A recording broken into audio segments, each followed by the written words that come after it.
Buenas noches. Vengo hoy como emisario del equipo Stones and Serpents. Sean todos bienvenidos. En 2025, un grupo de productores, documentalistas y artistas se reúnen en torno a un guión. Unos meses después, esto da origen a una producción intercontinental chileno-maltesa que los embarca en una expedición, por aire, por mar y por tierra.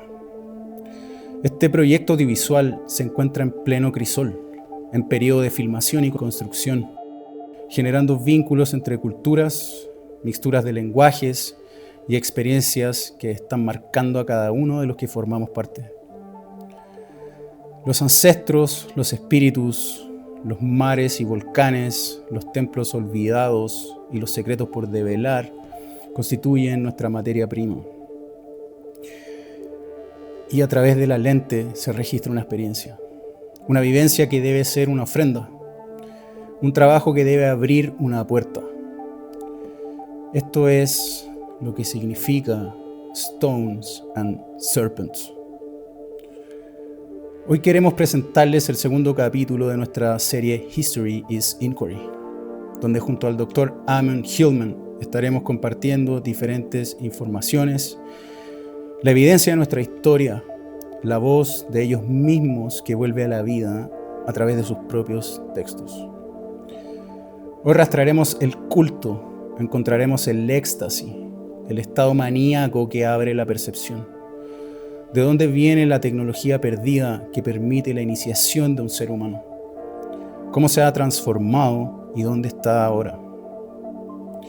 Bienvenidos a History is Inquiry.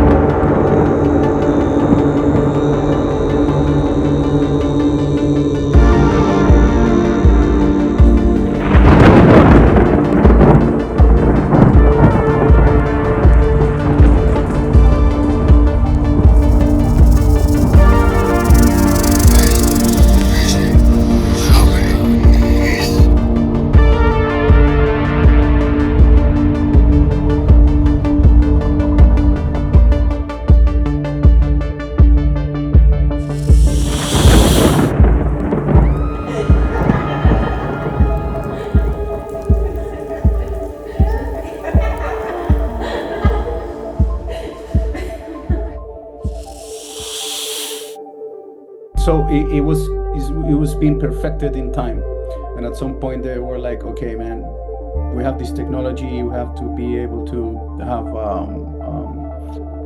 some kind of order in our society to protect this technology we are already using for a long time. We get this from another time, and it gets perfected and perfected, and yeah, at some point you need to protect that oracle, that region. This is what I'm understanding, like trying to put it in like simple words, let's say, because obviously nothing of this is simple, but no, exactly that way, you know, like it had to be done to be able to be using the technology, but because I can imagine if you have that, you will start to create your own stuff. Somebody will start to create another stuff over there, and they will be doing different mysteries using the same drugs, the same technology, and it could go freaking crazy, I guess. Probably that happened. it's like a rush to patent the technology or something. They create a mystery and then cover it up so that the clergy is the group that has the ability to make the mystery work, right? And ultimately it makes sense because ultimately it comes down to one woman's body. That's how delicate the process is. So you're not even going to get oracles if you can't make the biochemistry work. You're not going to end up in that place. So it's something that they're protecting by using a well-educated priesthood to be able to conduct and perform. And we don't understand how influential that is, but um, ultimately realize that they are tying this to something that I don't understand myself, but they are able to draw time together somehow. And there's a lot of the physics that are being examined by the people like the pre-Socratics that have to do with time and the manipulation of time. And an oracle, if you think about it, is just that. Because the oracle is basically telling you what's going to happen to you.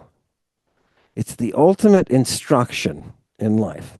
That's why, as we showed in episode 1, the question that you ask an oracle is called your history, right? That's what you're bringing them, is that inquiry. So somehow they understand the physics of the time and are able to do things that, well, they're able to plant seeds that will come to fruition within generations.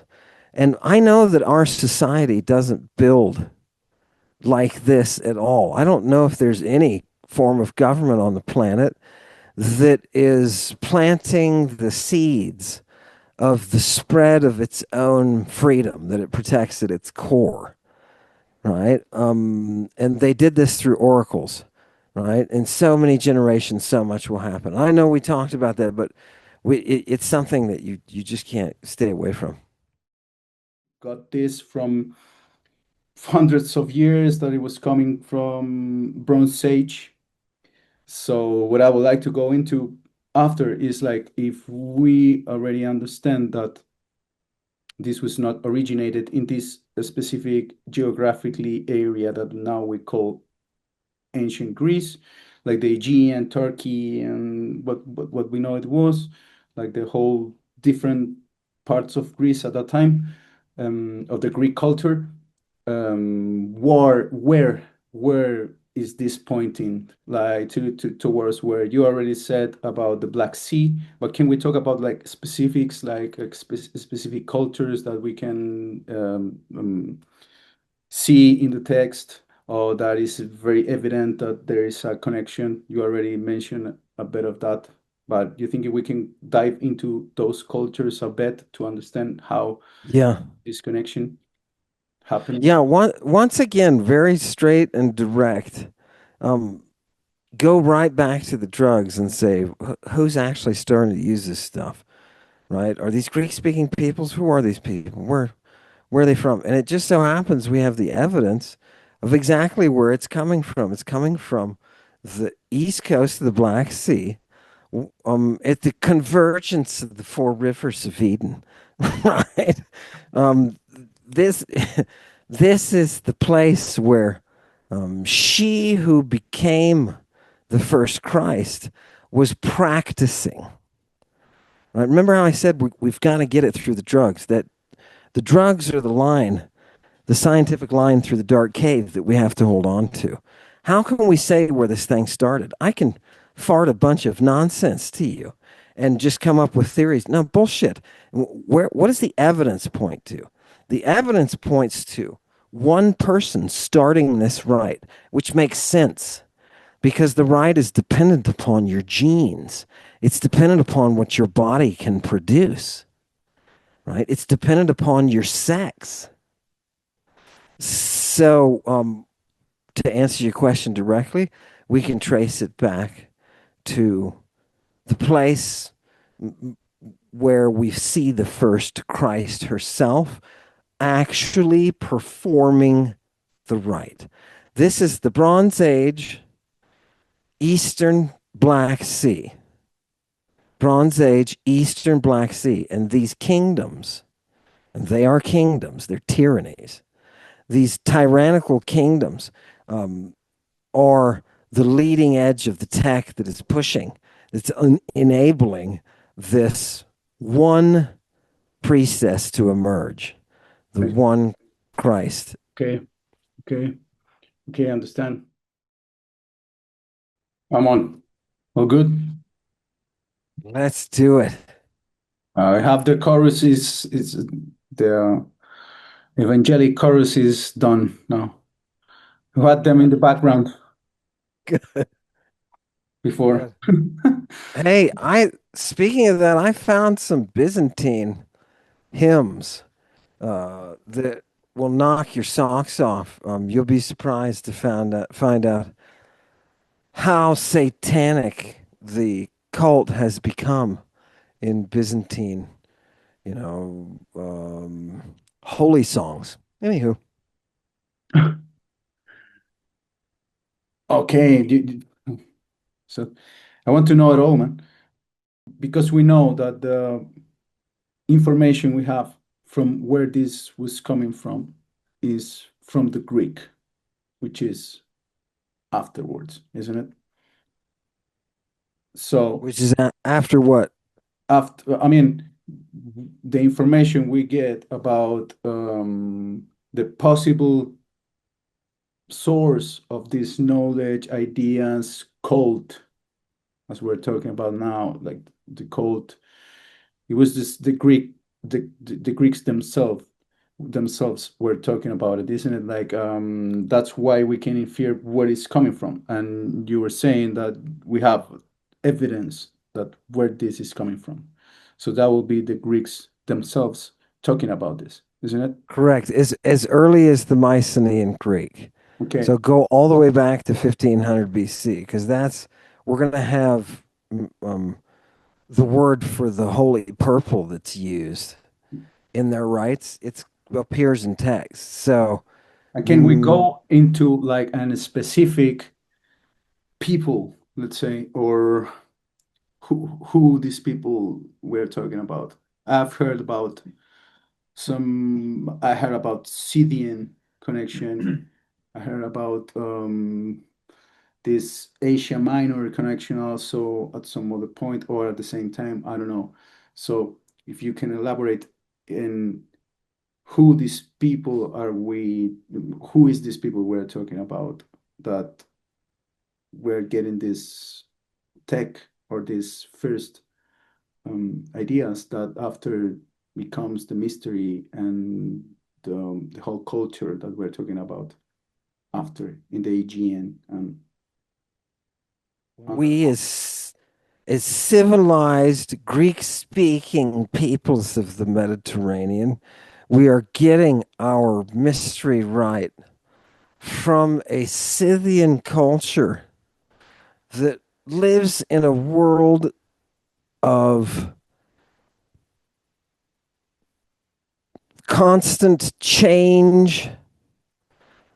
They are mobile horse tribes that are known for their incredibly strict enforcement of certain social norms, certain customs. For example, get out of here. We don't want you around. So if we catch you here, we're going to kill you. And we may breed with you or eat you. But this is the culture that produces the 12 bodyguards of the first Christ. So when Medea comes out Christing and spreading, so to speak, her ministry of Christing, she's spreading it around villages. She is creating Bacchic choruses by drugging people. When she begins to do this, she doesn't go by herself. She has a bodyguard of 12 Scythian women. And those 12 Scythian women are known for their martial skill as well as their knowledge of drugs. So all of that, again, notice how we're back to the drugs, right? Because that's the anchor, that's the real. That's what's really going on, their use of these drugs. And so this Scythian culture is a horse culture, it's mobile, and everything that the Greek speaking world is writing about these barbarians, because to the Greek speaking world, they are barbarians. They don't speak Greek. That qualifies you as a barbarian. So these barbarians who have this advanced knowledge of the drugs, whose leaders are these terribly despotic women who are performing acts of cruelty that ripple across the Mediterranean to keep everybody in control.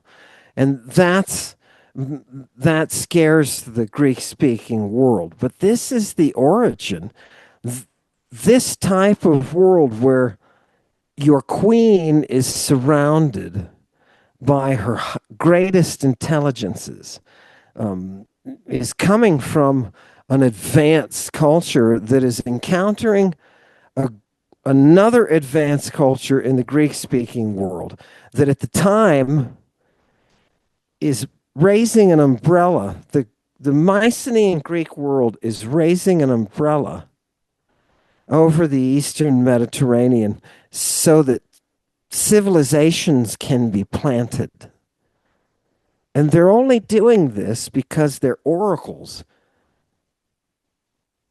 are going through these ceremonies where they are receiving instructions from the invisible beings that are around you that you can't see until you're initiated. Okay. So the these tribes of Amazonians who are raiding and hustling the Greek world, they're ultimately going to form the policing power of Athens. But for now, in the Bronze Age, they're just delivering to us a form of religion that is some kind of cult.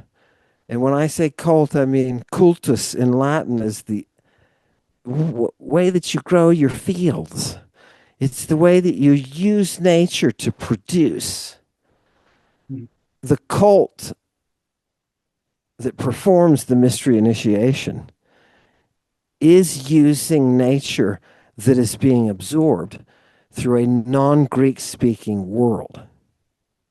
And that is marking the Greek response.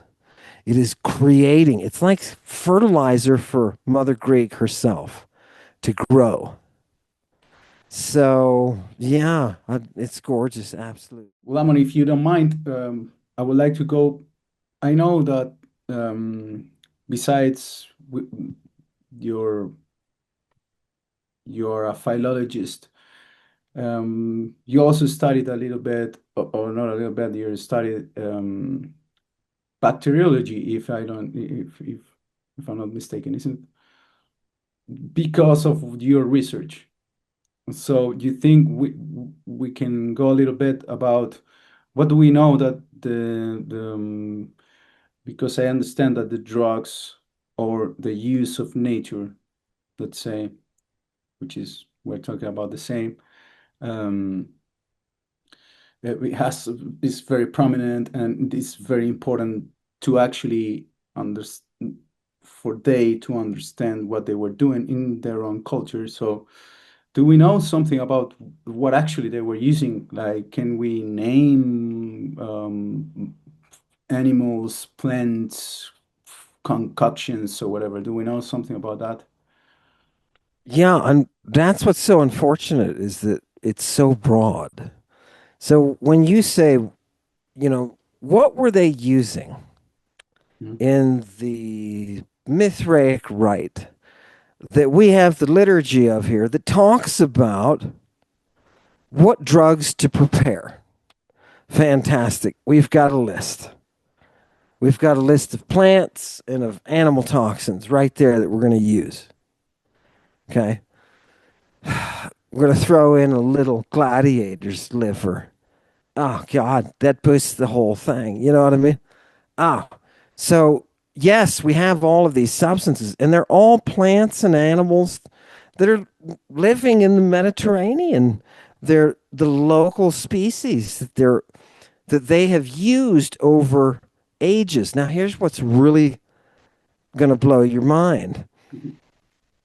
Um, People who use these drugs and make these concoctions from plants and animal substances, they're using things that don't grow locally.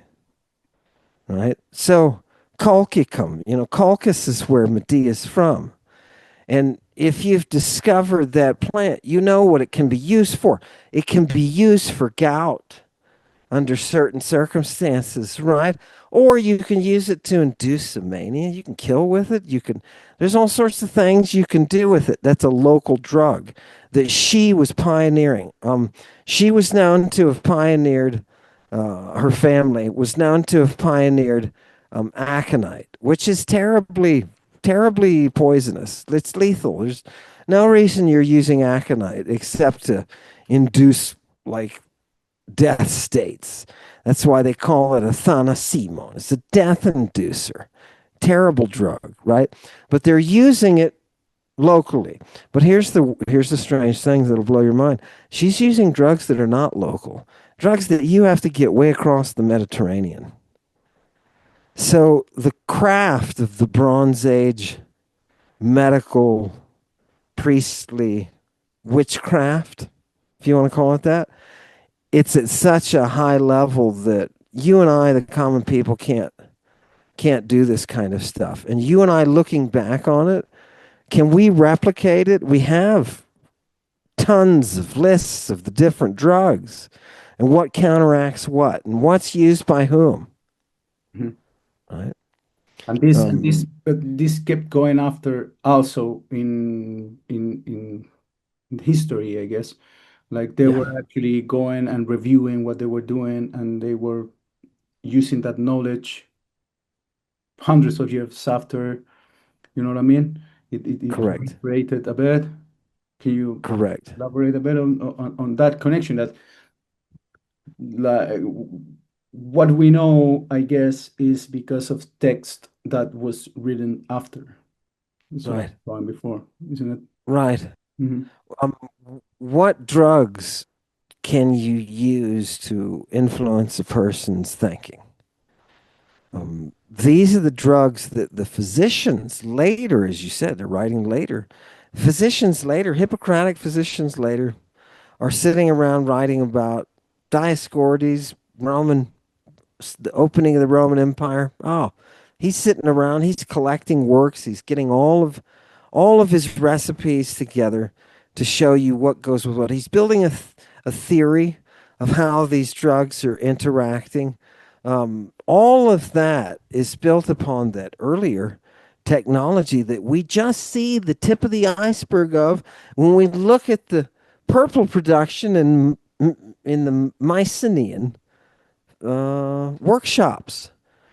They're doing the same thing. They have to come up with words for it. So they are using drugs, for example, that puts you into a different mental state. I have text that I'm bringing just tomorrow about that. They put you into a completely different mental state. What kind of mental state do you want to be put into? It depends on the drugs that are being used and the way that they're applied. These are not clinics where you walk in and the doctor gives you a prescription and you go and get it. No, this is where you are treated on site using a craft that's far more complex than you can imagine. Just think of it this way. If they are working on changing the human body into a vessel for different types of salvific substances, certain types of drugs that will bring you what they call a salvation. Remember the gospel? Gospel, evangelia, is a word that means the efficacy of the drug you are applying. As a physician, what is that drug combo's gospel? It is salvation. So we're looking at the world in a way that once you start studying how they're using these drugs and its history, um, everything else that we perceive seems absurd. Let me give you one example. Hmm. People, when I was in school and coming up through graduate school, the big debate was: are the oracles getting high? And the overwhelming majority, The overwhelming majority said no, but they are recordedly performing these specific actions that look like they're some kind of mind altering, drug induced situation. So we can't ignore them. The very fact that they were debating that 20 years ago, 30 years ago, the very fact that they were debating that is a joke. Within 5 minutes, I can show any classicist texts that show how they were using the drugs. In the rites, we have this evidence there. It's only because we've come through monism that we've rejected this evidence as evidence. So it's political too. It gets very political. The censorship of what's out there. Yeah. Hello, crew. Greetings from the road. I just wanted to communicate that we just opened our Stones and Serpents Patreon. Finally, we are now constantly uploading different audiovisual materials. Some are free and some are not. We are sharing SNS behind the scenes, raw footage of the current Eastern expedition, official soundtracks, and even collections of future productions like shortcuts and documentaries. Finally, I would like also to encourage all of you to become a part of the Explorer chat. It's free and gives us a good platform to engage in research. Please feel free to scout the different modalities, from free member to an Explorer membership or Territory Explorer, or even a Pathfinder membership where we can co-produce and open a direct contact with the SNS production board to even create new projects and to do what we all love the most, to explore new territories. We're an independent production company and this is part of our organic growth. So we deeply appreciate your support. Thank you all. And again, greetings from the crew. I think as we were tracing the cult, this figure appears, because you were talking about Bacchic cult. So I guess we're talking about Bacchus, isn't it? There is that seems to be like these misconceptions of or misconception all the time. Like you talk about Baco here in Spanish. And yeah, obviously they will tell you, okay, yeah, this is the god of wine of the Romans. So obviously it's not Roman time because we're talking about the Bacchic cult that is coming like way before, isn't it? So what I wanted to ask you is about who is this figures of Bacchus, and if we can get into what the text says about the actual influence of this concept happens, like practically, like that there were, what is this Bacchic thing? What is this? Yeah, and interestingly, the Bacchic cult starts with women. Bacchic cult is an ecstatic state that can be entered by a woman who is following a very specific cult regimen and uses very specific cult tools.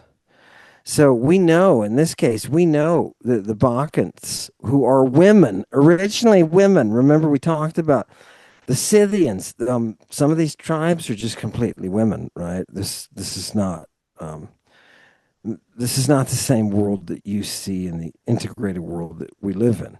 So these Bacchic women are able to enter into an ecstatic state that is the possession of Bacchus, right? We don't know what Bacchus is. Let me just say that one more time. We don't know what Bacchus is. We can guess at what it means to be Bacchic, but we don't even know where the word comes from. So, to the Greeks, this foreign nature of the Bacchic cult was a real problem in a lot of Greek city-states. They didn't want to absorb this worship. This is coming from these women, these Maenads in the East, and they are using these dildos and snakes to do something that will cause havoc and rain, confusion, and slaughter on our little cities. It's not good. So, this is the Bronze Age Bacchic worship that we see that ultimately develops into the very pacified and civilized masculine and feminine worship of Dionysus. Yes, as the god of wine, as the god of wine. That's what it becomes. And we get the stage in Athens through that worship. But people have to realize the cult, and from its origin, is really a place. It's a place that a woman can project herself in order to be filled with the God. And the God causes her to do things like kill people. Right? Kill people. Remember where these cults are coming from? People wash up on our shore. Hey, it's their fault, right? Let's play with them. Let's use some drugs on them, right? This is the society that creates Bacchus. The Greeks have a word, Baccheo, Baccheo, and it contains that old Mycenaean digamma. And it means to be in the Bacchic maniacal murderous state. Ammon, do we know? Do you have do we have some sources that they will talk about, like to give an example when, because okay, this comes from Bronze Age, but after this was read from this new culture after, it's coming from there, and it becomes something that a bit different. But what keep what the cult will keep? How will you look at the influence of this Bacchus after? You'd have to see two things, both of them in Athens. You see the development of the stage and theater. That's one place. The other is the Eleusinian mysteries. The mysteries that we celebrate only come to us through this Bacchic procession. In other words, we don't go to any sacred ground unless it's been processed by Bacchus himself. That is the core of the monadic mania. So, where do we see this? We see it in the productions of the stage in Athens. You see it in Athens. These are Euripides is borrowing from earlier records. Euripides is quoting. Euripides is digging. Euripides is so into it that his mother is a root collector. And everybody knows from the Greek, everybody knows that these women are fucking nuts. Okay? These women are nuts. They come from a tradition where they hunt people that they mate with. Right? This is where the Bacchic monadic power that creates the first mystery, that is the first mystery, right? Medea, the first Christ, is living in that world of the first mystery, of generating the Bacchic furor. She's actually doing it with actual drugs. Mhm. And when it comes to this new world after, how can we see how will the whole culture around it will look like? I guess it will be a bit different, not the same as in you know what I mean? Like as in that early stage. Now it becomes Dionysus, it becomes this other kind of rite, but it will be the same because you said that it will be like men involved also, not just women. They embrace this thing and they create what? They create the absolute mongrelization, the ill breeding of two pea plants that shouldn't have been with each other. They take the offspring, Christianity, and they create the Bacchic power within the Christian ill-bred psychic image producer, which is the church. The church ultimately took, and they did the same thing with Greek. They did the same thing with Mother Greek. They took the language and they corrupted her. Mhm. They took away her flexibility. You're no longer actively, as you live, pulling new vocabulary out of the air.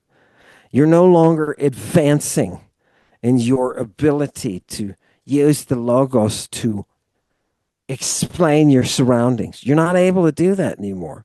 The church took Bacchus and turned Bacchus into exactly what you have now, which is what? It is not, it is anything but the education, training, and preparation of women to be able to meet their peak, to be able to protect us as guardians of the virgin voice. They're the ones who are able to protect us. They have to be potentiated. Doing this to women is how you elevate your society. Watch what happens to them. Watch what they do. It's people, they think this stuff is myth. It's not, people. I've read the doctors who were astounded at the use of the drugs in the different cults, right? Please, people, the most popular physician of all time, Galen, right? Galen, he knows one of these priestesses that supplies him with the drugs that are so phenomenally powerful in his medical practice in Rome. He buys 20,000 fucking pills. Can you talk a bit to us about that person, Galen? Yeah, Galen, second century physician of Marcus Aurelius, the emperor of Rome. He's giving Marcus, we have documents, his own documents, where he talks about giving Marcus Aurelius the famous theriac. He says it's making him better, it's making him bigger. Oh, his dependence upon opium is getting a little bit too high. Galen doesn't like that. But we see him giving Marcus Aurelius the theriac. Galen, who is the highest physician in the Roman Empire. There's nobody else who has more authority than he does. He's like a surgeon general, except way more. And he comes out and he says, look, we're getting this medicine from Lemnos. And the priestess there that provides it, she is using this technique that goes back to the origin. It goes back to the first oracles. What are they doing on Lemnos with what they call the Limnian earth and how they're processing it? They're making medicine for the entire Mediterranean through oracular practice. That is through Bacchic worship. Galen recognizes the knowledge that is locked in the craft of the oracle, and he goes and exploits it by buying 20,000 of these pills to take back to Rome to put in his prescriptions. So the impulse toward freedom and liberty is Bacchus. That drive to want to be a part of that natural world that wants you to survive. That is the power of the Bacchic frenzy. It gives you the freedom to pursue what you need to pursue in order to break that barrier. in order to go like they were doing at Eleusis, where everybody in the Mediterranean is coming for their initiation, how to be prepped. And this is the most important time of your life, right? It's imagine if instead of people going on a trek to Mecca, imagine if they went there and came back with a permanent transformation in the neuropeptides in their brain and the way that their brain was working so that their bodies could do X, Y, and Z, so that their perception was opened X, Y, and Z. Just like a small golden nugget, like from your background that you can understand like how a peptide will work in your head, what in your brain, what would you think that they were doing? Like, can you give us like in a nutshell, like what actually this kind of drug will activate or not activate, or how this works in your brain? Like, it's like an LSD, what kind of thing are you feeling? We cannot. Yeah, so you've got neuropeptides in your brain that act as communicators. And these communicators influence things like your growth, your sexuality. They are involved in this complex chemical dance that the cult has tapped into. The cult is itself performing the actions of these neuropeptides on its own people. We can now regulate growth. We can regulate puberty. I can take your puberty and put it into a constant state of non-regression. What the hell is that? That's where you will constantly be in a state of development and never come out of it. You will never reach development. Do you understand me? How can we do that? There are a gazillion substances, including all of these toxins that we now know influence hormones and hormone receptors. Like, They are can we influencing identify the them? human brain. Sorry. Can we identify it like that? Like Of what course kind we of? can. Mhm. Of course we can. Viper venom activates the same pathways that prolactin does. So the viper venom, when given to a female, can induce the production of milk. And they're already noticing this.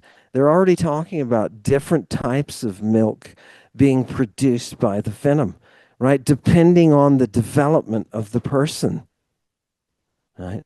So this science that they're doing is just as advanced as what I was doing at the University of Arizona when I was taking brain slices of sheep to identify the anti-gonadotropic peptide. It's decapeptide. One of these peptides that's active in the brain. We're trying to identify what it does. It seems to inhibit pubertal onset.